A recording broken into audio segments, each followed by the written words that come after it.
উত্তর আমেরিকাকে দক্ষিণ আমেরিকার সাথে সংযুক্ত করেছে পানামা যোজক। সুয়েজ খাল খননের ফলে এশিয়ার সাথে যোগাযোগ সহজ হয়েছে ইউরোপের।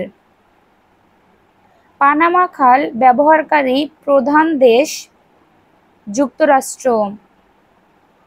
সুয়েজ খাল খনন সম্পূর্ণ হয় 1869 সালে।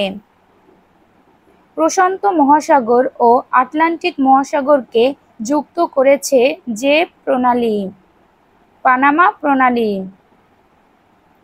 টিপাইমুখ বাঁধ নির্মাণের পরিকল্পনা করা হচ্ছে কোন নদীতে?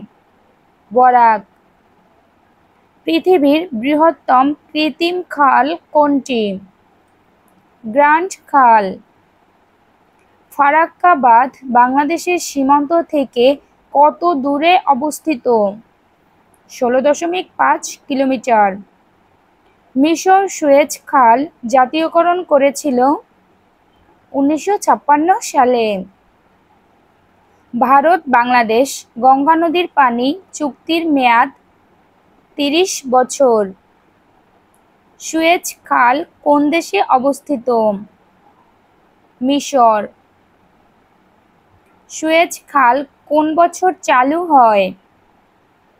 1869। ভারতের সাথে বাংলাদেশের পানি চুক্তি কোথায় স্বাক্ষরিত হয়? নয়াদিল্লি।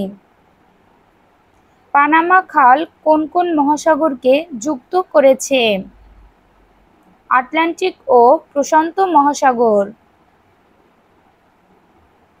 সুয়েজ খাল কোন কোন সাগরকে সংযুক্ত করে?